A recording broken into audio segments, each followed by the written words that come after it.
Hello and welcome to another edition of the PHNX D-backs podcast right here at PHNX. My name is Derek Montilla. Of course, I am your mayor of PHNX. This guy next to me is the vice mayor of PHNX, occasionally known as Thunderstick Jesse Friedman. Derek, that was not great yesterday. No, it wasn't great. From the Diamondbacks standpoint, but for anyone who listened to the show after we were live yesterday, I sound sort of like an idiot for what I said about the Arizona Cardinals and how they had no hopes of winning that game. Mm-hmm. So I'm wearing my Cardinals shirt here from our PHNX locker. Be so ashamed of yourself. I'm time coding this moment as Jesse is sorry. Jesse is sorry. I do apologize because I doubted the Cardinals, and to be honest, I still kind of doubt the Cardinals. But it's going to take a full season of these sorts of games for me to really get over that. But I am humbled today because that was an epic comeback last night. Or I guess it wasn't last night. It was like during the afternoon. Yeah. Anyway. By the way, an update on Ryne Nelson after getting hit with that pitch yesterday, or the comebacker in yesterday's game. It turns out it's just a bruise, according to Tori Lavollo. So that's good to hear, especially considering how good this guy has been for this team. Obviously, yesterday wasn't his day, but still very glad to hear that it's just a bruise. X-rays came back negative. So, again, rough outing, but something to kind of work on there. I mean, I think if you're kind of cruising too much, there's not much to work on. It's not like I don't want him to throw another scoreless outing, but again, with the way that this season has gone. Are you suggesting that if he had thrown another scoreless outing, he just would have? Yeah, there wouldn't have been anything else to improve on. Yeah, why? It'd just be like, like he's already figured everything out that he possibly could. Tell me nothing. Do you think Brent Strom's going to even talk to him at that point? But, I mean, this season really has been about the young guys kind of coming up and getting that time and improving. Yeah. And that's really at this point what we hope to continue to see out of some of these guys that were good, like Tommy Henry, and have struggled in their last few starts, as well as Ryne Nelson after yesterday. And I mean, like Padres to start your big league career, as we said yesterday, is pretty rough. And yeah, I mean, the fact that he has a 1.47 ERA coming out of those three games is still pretty dang impressive. Well, who was really impressed was Juan Soto. He was impressed. He was enamored with himself. He was enamored with his team because they beat the Arizona Diamondbacks, as Jesse would point out, a fourth place team in your division. But here's what Juan Soto had to say, according to a tweet from our friend Bob Nightingale. He said, Juan Soto had 2 doubles and a home run today on the Padres' confidence level after winning 3 in a row versus D-backs. We feel like we can beat anybody now. Really? Wait, so let me get this straight. Really? So Juan Soto, who hasn't homered in like 3 weeks. Correct. And is batting like 200 since joining the Padres, which granted maybe that's like 230 or with something like at this point. 170 runners in scoring position. Yeah, he can't hit with runners in scoring position to save his life. And they win 3 out of 4 against the Arizona Diamondbacks, a 4th place baseball team. And now the San Diego Padres are just on top of the baseball universe. The lowly I get it. Arizona Diamondbacks, according to the CHGO staff. Right, yes. So, I mean, good for you, I guess. But I don't know. If anything can make us laugh right now, we need to laugh because the Arizona Diamondbacks are going up against the Los Angeles Dodgers for what is known as Hell Week, I guess you should say. 5 games at Dodger Stadium. At least they'll get plenty of time to eat some delicious food while they're there, I hope. But if there is one person that can save the Arizona Diamondbacks from getting swept in a 5-game series, it's Christian Walker. Yeah. Christian Walker's been pretty damn good, Jesse. The man rakes at Dodger Stadium, too. He notched his 5th multi-homer game on Friday, which made him tie with Steve Finley for most home runs for 34 for 10th place on the Diamondbacks all-time list. He has his next dinger will tie Matt Williams and Eduardo Escobar for 7th place with 35 homers. So he's moving up the charts there. And at that point, you jump a lot of names pretty quickly at this point. Because that's about where a lot of the better home run hitters are at. I think it's Jay Bell had a 38 home run season. And then Mark Reynolds hit 44, which I think is the most ever in a season. Not the most. A guy named Luis Gonzalez hit like 57 in 2001.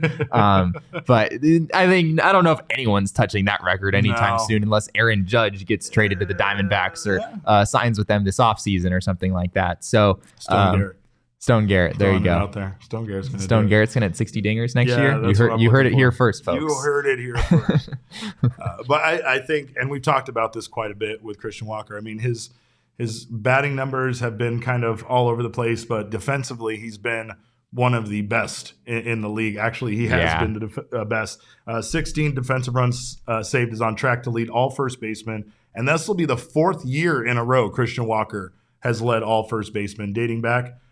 He had 28 in 2019, 19 in 2020, and 21 in 2021. So he's been very, very good. The only other guy to do that since 2003 has been Albert Pujols. So he's the only first baseman to lead in defensive runs saved for 4 or more consecutive seasons. But again, Christian Walker kind of quietly does it. Not a household name for a lot of fans in Major League Baseball. Yeah, that don't wear this cap that I'm wearing right now. Yeah, I mean, he's just so much better than people really give him credit for. I think from a wins above replacement standpoint, I want to say he's 4th in all of baseball right now. I know Freddie Freeman is ahead of him, as well as Jose Abreu. But other than that, I mean, looking at first basemen across the game, there are not many that are better than what Christian Walker is doing right now. And yeah, it is 4th. It's Freddie Freeman, Jose Abreu, and Paul Goldschmidt is, of course, the other one. So, but still, I mean, having the 4th best first baseman in baseball, at least according to wins above replacement, especially considering what Christian Walker did last year, which was he very much struggled. He just didn't really look like himself throughout the entire season. That's a big development for the Diamondbacks.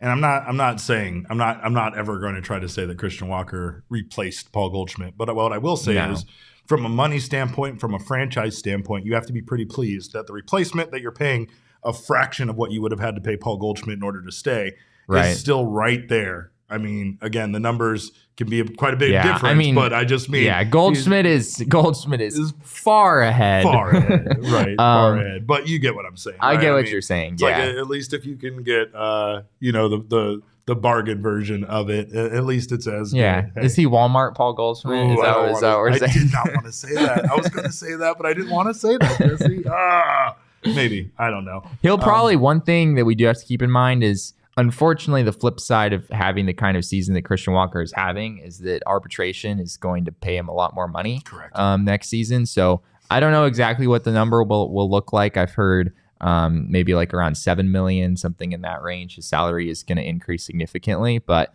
I mean, he's still not like the highest paid first baseman in baseball or anything remotely close to that. So it's still a pretty good bargain at that price. Arbitration. The weirdest thing in all of sports, where we get to sit you down, tell you how much we think you suck, and how little we think you're worth, and then we invite you back to the team and tell you how much. Yeah, I'm pretty sure that's how PHNX. I think that's how our next contracts will go. I think we're gonna have an arbitration process. Wait, did yours not go like that in the first place? Because I thought. No, they just gave me like a clean slate, but maybe yours was different. Mine I don't know. Rough.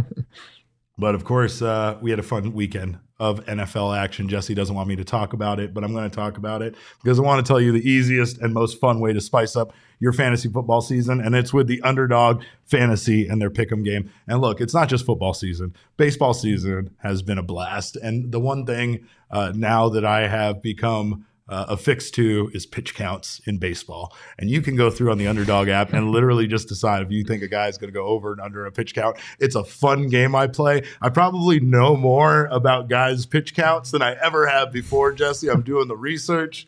I'm checking out their last 6 games. I'm doing my own averages. Oh, it's a blast. But what you got to do is you look for your favorite players in any sport, their stats. You go through a list. Underdog gives you a nice list of options. You select 2 to 5 players, depending on how much money you want to try to win. The more legs, you should say, the more players you add, the more pick'em entries you add, the more money you can win. Then you basically end up playing higher or lower. What was that? Can viewers give feedback for the PJ? No. No. Elizabeth, yes, you can. I am fully okay with Elizabeth being like my agent in the arbitration process. Yeah. Yes, for sure. All right. But again, if you get all of your picks right over at Underdog Fantasy, you win yourself a lot of money. I do have a nice little pick'em going on right now when it comes to pitch counts. And what I'm going to do is I'm going to use the money to pay my way into going up against Craig and Southwest Bias again once I win.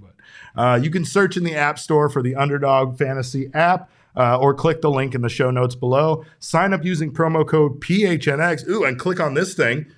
You use our promo code PHNX, you'll receive a deposit match up to $100. And then you have all of that money to go in there. And again, throw down $5. It doesn't matter. However much you want to spend, however many of those higher or lower pick'em entries you want to add, the more money you win. So again, that's promo code PHNX. Get in on the action today.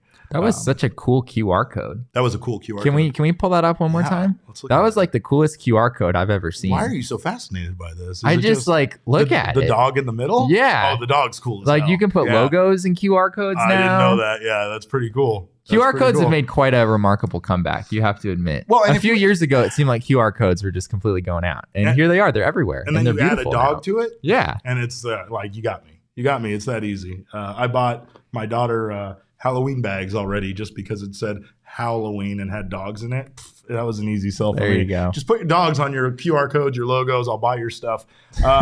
More importantly, you could probably get dog-related beers out at Four Peaks Brewing Company. I know I picked up an amazing one that they did special for our friends over at 98 KUPD, and I still can't wrap my mind around what this beer was or what it was made out of, but it's delicious and it's incredible. Four Peaks Brewing Company always has an amazing selection of beers, specialty beers that sometimes you can only get by showing up at the 8th Street Pub, which is exactly what we want you to do to celebrate Herm Edwards being out. That's how we're taking this. We're celebrating Herm being out.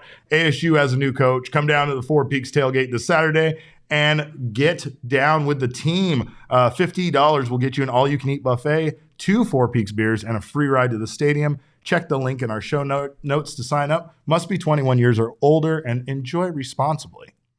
That QR code got that dog in him. It got that dog in him. All right. Well, quality comment there from Gabriel. I'm still trying to pick a winner, Jesse, about our Zac Gallen shirt. So why don't you entertain the folks and tell them a little bit more about what you have to offer over at gophnx.com while I spin this wheel right here. Are you just going to say like what I have to offer? Yeah, what do you have to offer? Like what good are you anyway? Yeah, tell them what, Surprise, Jesse, this is your arbitration hearing. Yeah, this is, okay. All right. Yeah, I think I have a long resume of fantastic things that I brought to the show over the course of the year. No, I did just write an article, which I think some of you have already seen, but I'm basically making the case for why the Arizona Fall League is a must-attend event for every single Diamondbacks fan out there. We talked a little bit about it yesterday. Do you have your guy? I got my guy. All right. What do we got? For our Zac Gallen Day T-shirt giveaway, our winner is David Haar, Haar. So congratulations, David Haar. That's at David Haar on Twitter. We will contact you via message and get your shirt out to you. So congratulations. But that's not it. We got another big season giveaway. Jesse, unbeknownst to me, he's been getting giveaway items. He's been storing them away. They give me giveaway items in the press box, and I've just been like hiding them. He's just been stashing all of them. That's where we get our wonderful giveaway items that we provide to you guys. Sometimes the team gives us extra just so that we can share with you because we're greedy and we don't want to give away the good shirts, right? Star Wars Day shirts. I have one of those in my drawer at home, so don't think that was the only one that we got. But Jesse gave his away for that, so you should thank him. But here's the thing: we're gonna give away a big grand prize package to you, the fans, at the end of the season. So we're going to do it special, though. It's going to be only for people here in the chat. And it's going to be maybe a 4th of July shirt, maybe a Serpientes jersey, maybe a Ketel Marte hat, maybe a little something special from us here at PHNX, maybe some stickers, maybe a shirt from us. We have a fun prize package to give away.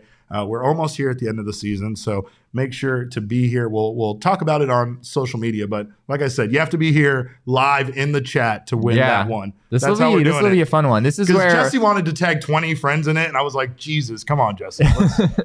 I think it'd be kind of fun to have everyone here in the chat, hoping to have their name selected. And for those of you on the audio podcast side, for those of you who don't like to look at our faces, that one day you might just have to do it. It's the only way you're going to be able to win this giveaway. Yep, so we'll leave that choice up to you. But we usually don't do giveaways on Mondays, because Mondays are already full. Every week on this show is Shark Week. Every day is Earth Day. And every Monday, me and this guy, we go to the mailbag.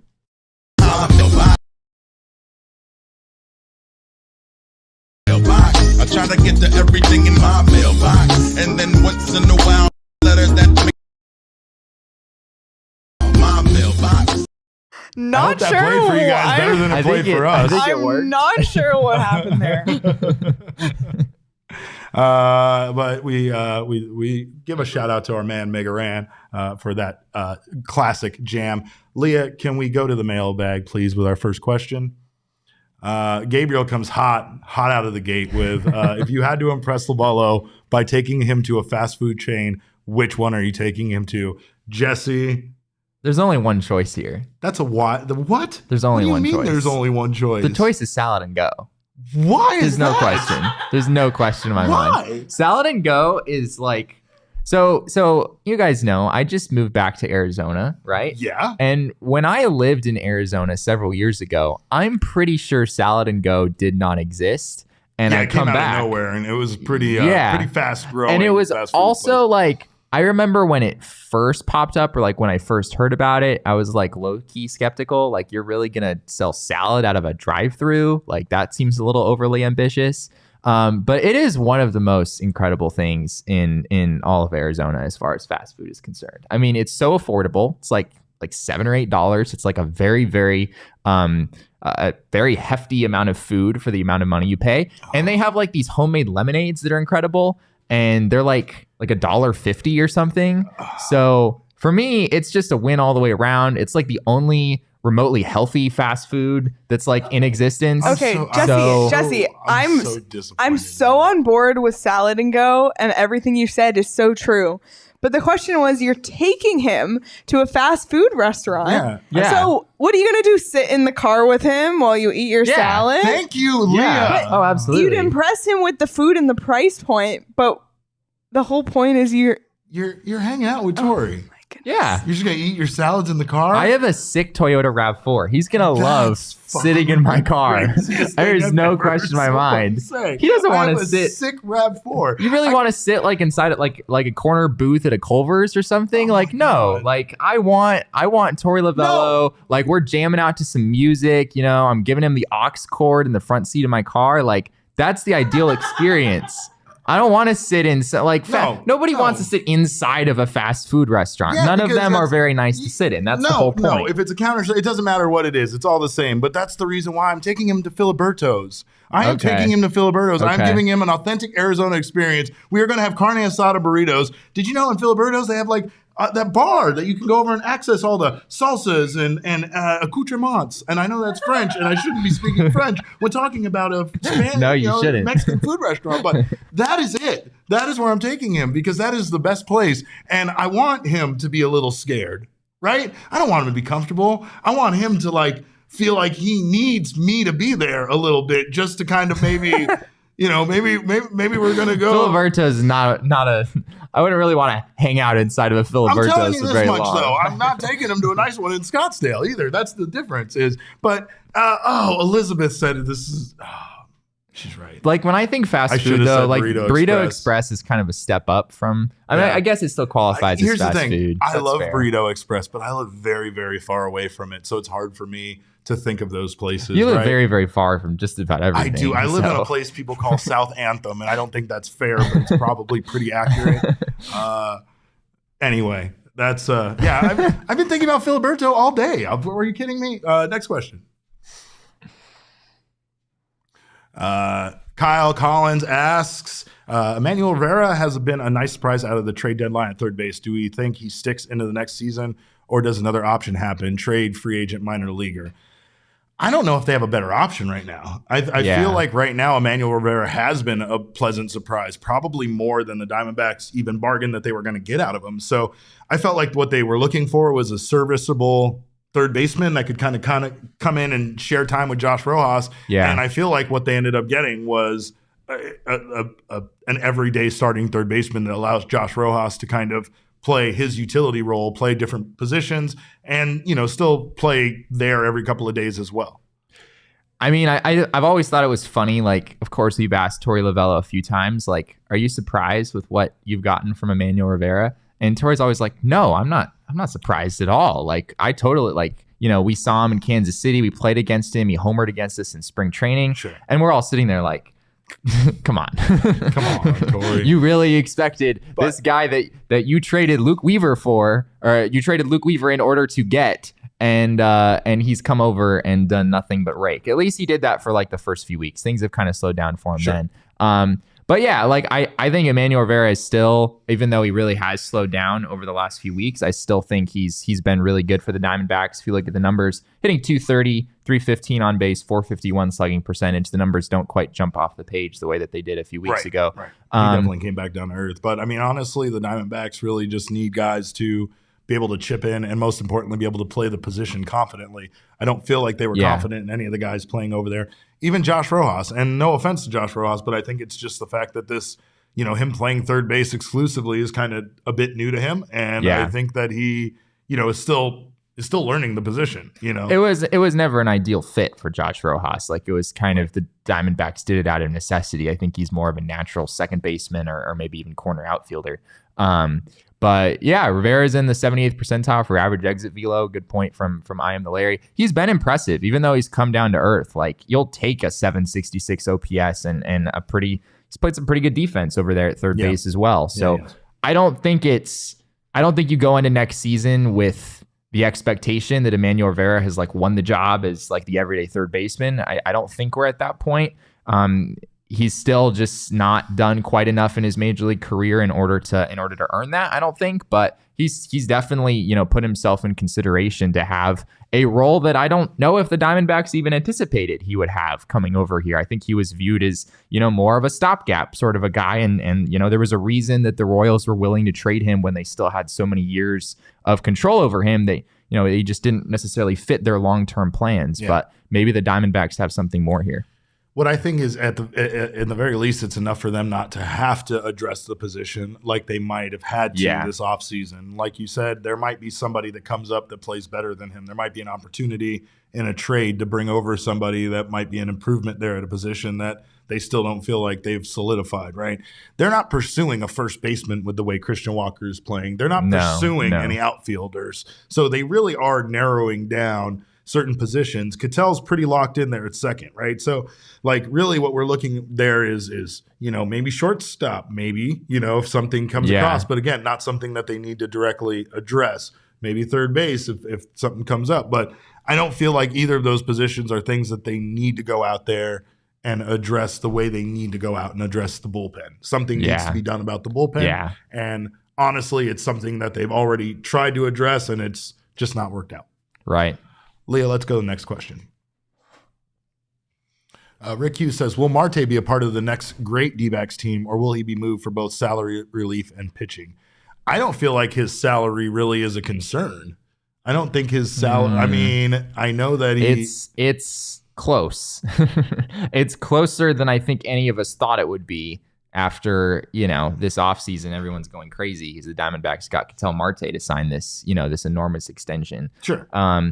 But yeah, I mean, you know, it's 5 years, $76 million from 2023 to 2027. And then there's a 2028 team option. I don't believe he ever makes more than $16 million in a season. So it's not like you're going to pay Ketel $30 million or $25 million 1 year or something. Right. I agree with Brett Johnson. I think Mad Bum is probably the main salary concern, but it is unfortunate that I think it's at least a reasonable question to ask. Like, could there come a day where Ketel is sort of a liability when it comes to how much money he's making? And I think that's possible. I mean, the defense has already deteriorated, but he was our king of the series, right? So like he's starting to play a little bit better. He showed that over the weekend. So hopefully he can continue to take steps in the right direction. Let me twist my hat to the side a little bit and defend Ketel real fast. I think this is a guy that's still been injured quite a bit up to this point. Yeah, I think he still hasn't been right. I don't think the Diamondbacks were in a position to not play him. I don't think he doesn't want to not play. I just think that,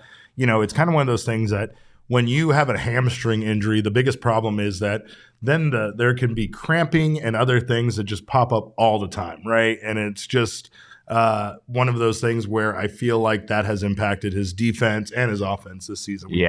We've seen him playing much better.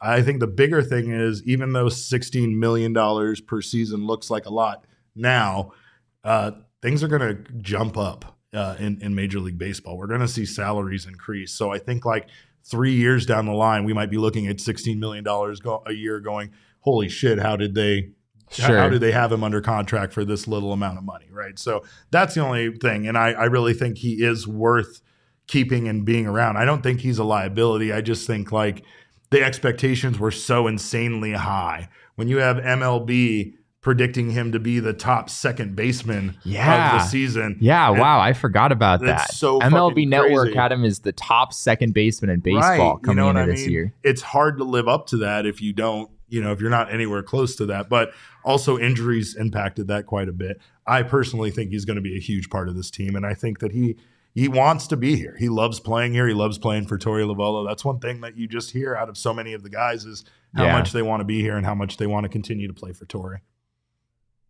Leo, next question, please. Jacob asks, what player on the team makes you think of another current Valley sports player? My example is Seawalk is definitely Jay Crowder, i.e. the guy I don't want to fight after the game. I definitely don't want to fight Christian Walker before the game, after the game, when he's asleep at any point. But I don't know. What would you say when it comes to this? I would say that you're going to compare Madison Bumgarner to someone. I just don't know who it is. No, I feel like there's a lot of the same swagger and such in like Alek Thomas as there is in like Devin Booker over there on the Phoenix Suns. Huh. And I know he's not. And Devin Booker. I know he's not necessarily right. He's just this guy that kind of quietly plays his game. He does his thing. Sure. He has a little bit of an edge to him, right? But he's not a Josh Rojas. He's not. Yeah. Josh Rojas, once again, my comparison is he's Bobby Hill in the episode of King of the Hill when Bobby Hill learns how to kick people in the nuts after the women's self-defense course. I'm going way off topic here, but Josh Rojas just looks like he's always looking for a fight, basically. Who do you think? Who can you compare to? Go with Madison Bumgarner. Madison Bumgarner is... I don't know. Do the Suns have a player like Madison Bumgarner? I mean, my first instinct is honestly to use Jay Crowder again, but I don't know. I mean, Madison Bumgarner definitely has the competitive edge to him. Yeah. And he does. Jay Crowder talks to the referees a lot throughout the game, and Madison Bumgarner talks to the umpires a lot throughout the game. So I guess there's a connection there. That's probably the closest connection I can find for Mad Bum. Really? Is there some who do you think? I feel like you have someone in mind. I don't know. When I think of a salty veteran that doesn't put up with much shit, I think of Diana Taurasi. Okay. I think of a little bit of I've won too many rings to hear anything from you, Rook, kind of thing, right? Like, but that's just where I mean, the Suns obviously have a veteran player who's sort of coming to the end of his career in Chris Paul, but I feel like from like a leadership standpoint, Madison Bumgarner and Chris Paul are pretty different. Chris Paul's like as vocal and as in your face with other players as he could possibly be, whereas Bumgarner doesn't really have that reputation. Yeah, so I pretty different. Anybody else? It's kind of hard. The Diamondbacks players are very unique people. I feel like, just in general, there's something different about baseball players. Right? Yeah. Like baseball players are just different than guys who play other sports. Dalton Varsho and Kyler Murray are both short kings. Oh yeah. I love that. I like that. I mean, Corbin both got that dog in them too. Can we compare Corbin Carroll and Kyler Murray because they're like the two fastest people on the planet? They are, and they both like when like answering questions, they both kind of do their own thing. Right? Yeah. Like they're both pretty thoughtful, but like you're not going to get a canned answer out of either one of those guys. You're going to actually get their thoughts on it. And sometimes, at least with Kyler Murray, it's kind of gotten him in a little bit of trouble. And with Corbin Carroll, it's more about the long pauses and waiting for him to answer and tell us what he thinks. But whenever he's very wise when he does speak, he's almost like Silent Bob. When he has something to say, it's very well thought out. He was on MLB Network the other day, which was really cool to see some of the MLB Network guys interact with Corbin Carroll. And yeah, they made the same comment. They're like, we're talking to a 22-year-old kid right now. Yeah, like it's kind of these are some wise words coming from someone of that age. Speaking of that, wise words come from this guy, both here on this show and on the page. So make sure to sign up for a membership at gophnx.com if you haven't done so already. Annual membership will get you a free T-shirt over at the phnxlocker.com.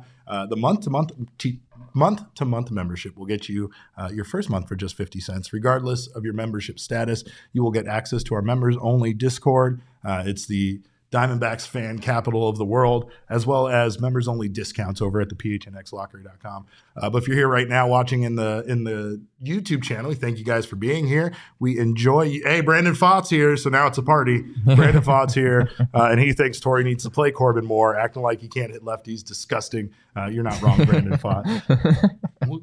We always appreciate you chiming in. If you're here right now, make sure to subscribe to the PHNX Sports YouTube channel. Leave us a thumbs up and sign up for notifications. That way you don't miss when any of our shows go live. Also, if you're listening right now on the audio podcasting app, make sure you subscribe on your favorite audio app and give us a 5-star review if you feel we deserve it. More importantly, go out and get yourself some OGs. And when I say that with a bunch of Z's, I say that because OGs has a brand new gummy coming out that's specifically scientifically engineered to give you the best night's rest that you can get. So make sure to check that out.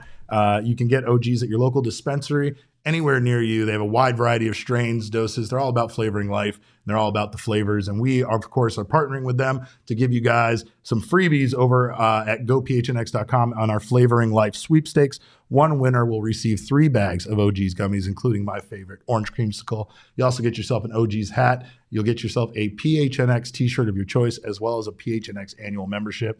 Open shirt Derek not included with that offer. But make sure to check out OG's online at ogsbrands.com or on Instagram at ogsbrands. That's OGEEZ. And you can find their products, like I said, at your local dispensary. Must be 21 years or older to purchase. And make sure to sign up and order over at gophnx.com. We got more mailbag questions. Leah, let's go. Brian Bobbitt at BB_Nitro asked, for the rest of the season versus left-handed pitching, would you rather see Carroll? Didn't we just get this question? Would you rather see Carroll get at bats knowing he struggled against them throughout his young career, or Luplow, whose role is the lefty killer that has been bad in general and is auditioning basically for a spot next year? Great question. First of all, I would like Jordan Luplow to not be in the organization anymore just so I stop confusing him with Jordan Luplow. I don't feel like that's my fault. I feel like you guys are just fucking asking for me to screw that one up. But no offense. I love Jordan Luplow. I'm the one that made the Wolverine meme of Wolverine holding the picture of him. So, right. I don't know what to say about Luplow. The answer is more Corbin Carroll, right? Like, I'm down with Torey Lovullo next season playing, guys based on situations, based on hitters they have, especially if this team happens to be more competitive and trying to win games. At this point, let's be honest, the win 69 is the only thing we're going for right now, and that's just to make me chuckle. Besides that would be a horrible fit. It would be are you saying finish the season with 69 wins? I want them to get to win 69 so I can make some jokes about it a lot. I can say nice a lot. There's a lot of dirty stuff there. Of course. This guy is. But of course, more importantly, I don't really care about wins this season. I really want to see this team just give young guys at bats, even if that ends up failing. Mostly it'll shut a lot of people up, including me. Like, it gives us too much room for us to question Torey and scream how much we want the young guys in the lineup. So if they're not out there, going 0 for 4 in a night, then we can always say, oh, you should have put Corbin Carroll in more. I want to see Corbin Carroll more, and I don't want to see, no offense, but Jordan Luplow. I feel like Jordan Luplow has been given plenty of opportunities this season, and frankly, he hasn't, succeeded in those opportunities. I would like to see Carroll get more opportunities. I don't know if it's even really fair to say that he struggled against lefties at this point because he has 15 plate appearances this season against lefties. And granted, the numbers aren't good. Corbin Carroll. Corbin Carroll, Corbin Carroll. The sample size is too small. Yeah, he's 2 for 15 with a couple of doubles. So, yeah, I mean, it according to his minor league numbers, there's going to be some growing pains there for him facing big league lefties. And we have seen Torey Lovullo, even if he starts Carroll, against a lefty, sometimes he'll pull him late in the game, or if he starts him against a righty, sometimes he'll pull him late in the game if there's a tough lefty reliever on the mound or something. So Torey has said that he's basically trying to pick which lefties are the best matchups for Corbin Carroll. So depending on arm angles and whatnot, different lefties are there's varying degrees of difficulty of hitting different lefties. And so Torey's kind of trying to pick the most favorable matchups for Carroll, which I don't know if this past week he started him against Blake Snell, but didn't start him against Sean Manaea, and Sean Manaea has been struggling a lot lately. Right. It's a little hard to see exactly how that's checked out over the last few weeks, but the Diamondbacks are trying to figure out if Jordan Luplow, what to do with Jordan Luplow this offseason. That's the reality here. Jordan Luplow is a non-tender candidate. The Diamondbacks could also choose to tender him a contract and then bring him out for spring training. And then you have an option, if you tender a contract to a player, to bring them out for spring training and then actually forego their salary for the season. You can release them before the season starts. So that's another option where the Diamondbacks could, bring him back initially, and then next season in the Cactus League decide that they actually don't want to bring him back. So seems this is the likely option. That seems like the easiest option for them. And honestly, that would explain why they're trying to give him time now to see if he can be something of value to this team. They know Corbin Carroll isn't going anywhere. Yeah, right? Corbin Carroll is obviously, a staple in the lineup next year. There's no question about that. But I do think that it's, regardless of, even if it makes sense to get Jordan Luplow some plate appearances, which I know some people probably don't agree with, and I don't know if I even agree with that necessarily. But it is still unfortunate that it comes at the expense of Corbin Carroll, right? The D-backs just have too many outfielders. It's just really not possible to get all these guys in. And Torey has also talked about how Corbin Carroll has had the longest season of his professional career. And so he wants to get him some more days off here and there. So he probably doesn't need 2 or 3 days off, though, which is sort of what he's been getting far. It's just about him being here. I think it's just about him soaking in the experience, being used to it, getting to the point where coming to the ballpark every day is just part of his routine. And, he can be comfortable for when they really are looking for him to produce, which is next season, which is what I feel like is going on. So, for us, it's being impatient. You want to see him out there, and we don't really want to see somebody who hasn't really, and to be honest, hasn't earned to get more playing time than Corbin Carroll. So let's go to the next question, Leah. Kyle Dannon asked, do you think the D-backs will be willing to lock down Walker with a long-term contract in an effort to avoid losing him like we did Goldie? Or will the front office decide to hedge their bets on the first baseman and the farm to develop before Walker goes into free agency? That's a great question. I don't know. I feel like they've really figured out who the core of this team is, and do you want Walker? Do you want Walker as the Diamondbacks first baseman for 5, 6, 7 years? Are you at that point yet? What do you think? Why wouldn't you? Do you just see a regression from this point? Because I think he's there hasn't been much consistency, right? In 2019, he was pretty good. That was his first year where he really got a full-time job. And then 2020, abbreviated season, he was still pretty decent.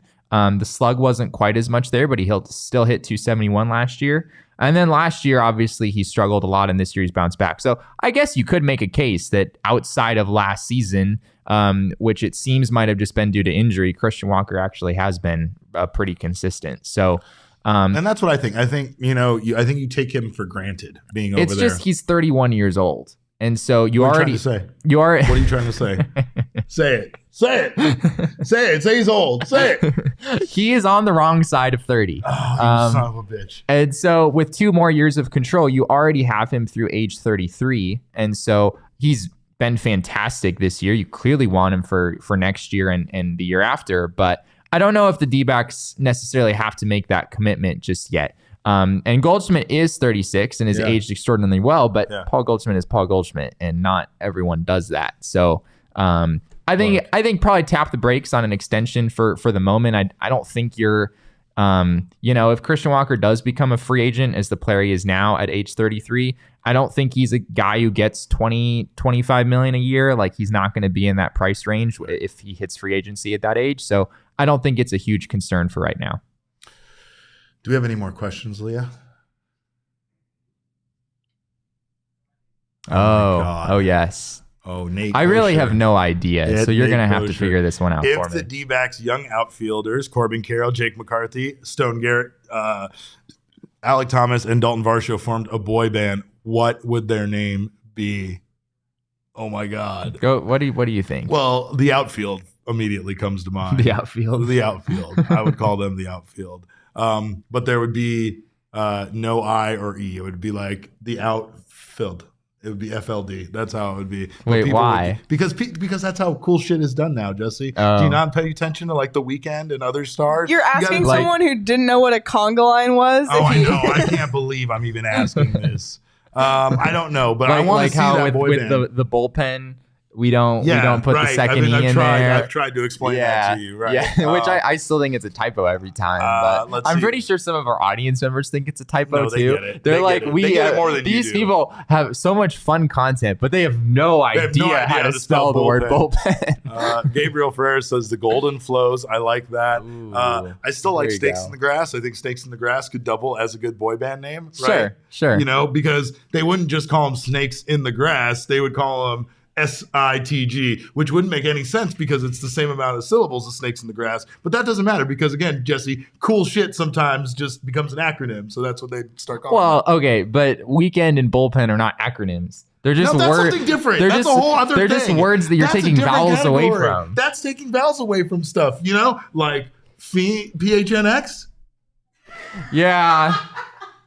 Do you get it now? Do you get it? You know, I never understood. Oh my God, I knew you were going to do this to me. Anyway, is that all the questions we got, Leah? Well, thank you guys so much for your questions. And, of course, I'm sticking with outfield for my boy band name for them. Maybe fastball or curveball. I don't know. We'll figure it out. We're going to hash it out. There'll be, don't worry, there'll be a Photoshop meme of them as boy band very soon coming out. Can we give a quick shout out to the Reno Aces? Who clinched the Pacific Coast League West Division yesterday. So they are shout out to on their way to the postseason. Even though the Diamondbacks have gutted their entire roster at this point. So good luck in the playoffs, boys. Good luck. You don't get Corbin Carroll back. We're sorry. Maybe you call Jordan Lawler on that team yet? No, he's still in Amarillo. It's on the Salt River Rafters. Oh, yeah, that's right. He's on the Salt River Rafters. October 8th is when you need to go October out there. 3rd. October 3rd. 2 weeks from today. I almost made you miss a whole week. October 3rd. Go out there and watch some Arizona Fall League baseball. Until then, you can get down on the DraftKings Sportsbook app and bet on baseball for the rest of this season. And, of course, football, because it is football season. New customers right now can bet $5 on any NFL team to win, and you will get $200 in free bets if they do. It's not just that. Everyone can boost their winnings with DraftKings stepped up game parlays. Right now, for every leg you add, you can boost your winnings up to 100%. With payouts bigger than ever, why bet on football anywhere else? It's the DraftKings Sportsbook app. And then to make things even sweeter, get down on those same-game parlays all season long, the stepped-up same-game parlays all season long. Download the DraftKings Sportsbook app, use our promo code of PHNX, and get down on some football. That's promo code PHNX on the DraftKings Sportsbook app.